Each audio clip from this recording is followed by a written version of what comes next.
Jorge Polgar, bueno, ¿cuáles fueron los planteos realizados al intendente electo? Es muy similar a lo que estamos haciendo con otros intendentes electos, en este caso ahora en Soriano, con el intendente electo Besosi. El 31 de julio tenemos que llegar a un acuerdo, así lo establece la Constitución, una iniciativa presupuestal sobre todo el marco de transferencias, tan importante para los gobiernos departamentales y municipales, que son aquellos recursos del gobierno central que se van a destinar a distintos programas que la Oficina de Planeamiento y Presupuesto tiene con los gobiernos subnacionales, o sea, los gobiernos departamentales y municipios de creciente importancia. Y allí el plazo es muy corto para llegar a esos acuerdos. Queremos poder honrar la tradición, que solo en un caso de que está este marco legal vigente de hace como 30 años no se llegó a acuerdo. Pensamos que doblemente importante en este periodo, porque nuestro compromiso con el presidente Orsi es encauzar este camino por un camino de éxito, y además porque la situación política lo amerita. Las dificultades que hubo para conseguir votos para la rendición de cuentas nos pone en alerta a nosotros sobre la importancia de trabajar bien y contrarreloj, porque esto es del 11 al 31 de julio, como lo dispone la Constitución, llegar a un acuerdo que le dé un marco de previsibilidad y eficiencia a los recursos que el Gobierno Nacional destina en el marco de transferencias a los gobiernos subnacionales. Y lo que repasamos en la agenda con el intendente electo son temas muy prácticos sobre la presentación de los fondos concursables, el destino de los proyectos que hay con la antigua estación de AFE, hasta el marco más general de cómo llegar a un acuerdo en un contexto de restricciones fiscales. Las viejas aspiraciones de muchas intendencias del interior son revisar la proporción en la que se reparte estos recursos, sobre el legítimo reclamo también de un fondo metropolitano para los problemas propios del área metropolitana, en fin, un conjunto de cosas propias a la descentralización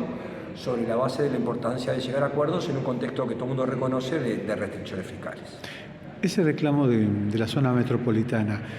redundará en que haya algún descenso en los aportes al resto de las intendencias o lo que está establecido ya constitucionalmente, digamos, en un porcentaje se mantendrá? Claro, el marco legal lo que establece son porcentajes, algunos por carácter legal y los instrumentos por carácter constitucional. Al igual que las asimetrías son la forma en que se reparte la alícuota, la cuota parte de ese total, que se establece en base a algunos criterios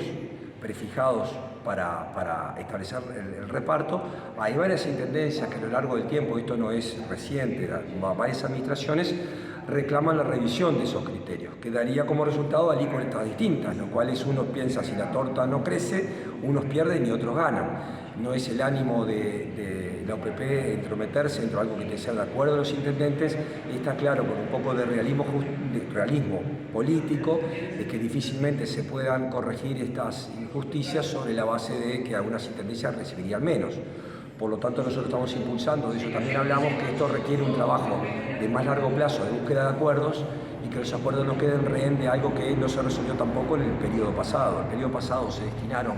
5 millones de dólares por año para un fondo de asimetrías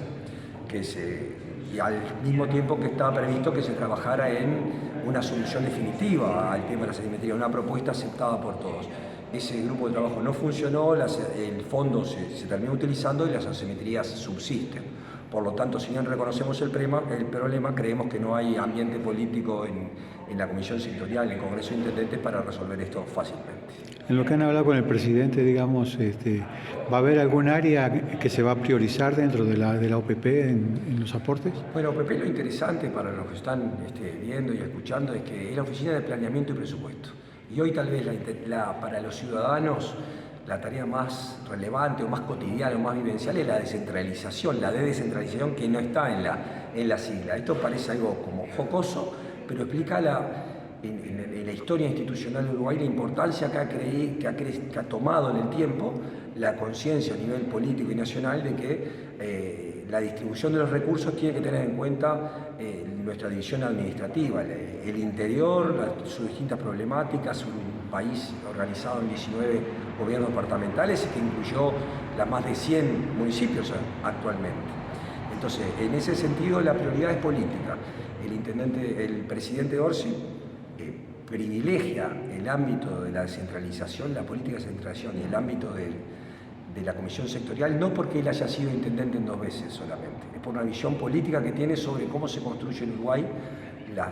las mayorías, cómo se le da gobernabilidad al Uruguay, y además impulsando en este caso la coordinación. Independientemente de la cantidad de recursos del total, hay un área muy importante para explorar de convergencia entre programas de interés compartido del Gobierno Nacional, expresado en sus distintos ministerios y de la propia OVP, con los gobiernos departamentales. Estamos impulsando, y esperemos que el clima político lo favorezca, que distintos ministerios puedan ejecutar parte de su presupuesto privilegiando el cofinanciamiento de proyectos con los gobiernos departamentales independientemente del marco de transferencias. Eso responde un poco a su pregunta sobre prioridad política, ¿sí? Aunque no tenga necesariamente una expresión presupuestal de que en Uruguay lo arreglamos todo incrementando los presupuestos, o intentamos, ¿sí? Cuando no siempre resulta así, deja de camino el tema de eficiencia, tan importante cuidar cada peso en su mejor rendimiento y aprovechar al máximo las posibilidades de que proyectos que impulsa una intendencia y también lo impulsa el Gobierno Nacional se afinen, se coordine y logre un cofinanciamiento de manera tal que se apalanquen los recursos y se consigan resultados antes y mejores. Habló de restricción fiscal. Si tuviéramos que hacer un paralelismo con lo que se gastó en el gobierno anterior, digamos, ¿qué disponibilidad tienen ustedes? Bueno, eso comienza el periodo de debate presupuestal, yo no puedo anticipar una cifra, allí ya el equipo económico, el Ministerio de Economía tuvo varias comparecencias y tenemos el antecedente de la rendición de cuentas, donde, como recuerdan los que nos están escuchando y mirando, en la rendición de cuentas fue trabajoso conseguir los votos para la ampliación del tope de deuda. El tope de deuda es un permiso que republicanamente y legalmente tiene que tener el gobierno de turno para aumentar la deuda. En este caso, el monto de la deuda no era para financiar proyectos nuevos, agenda del nuevo gobierno que asumió en marzo, sino para lo que los economistas llamamos la proyección pasiva. Era simplemente cuánto más deuda se necesita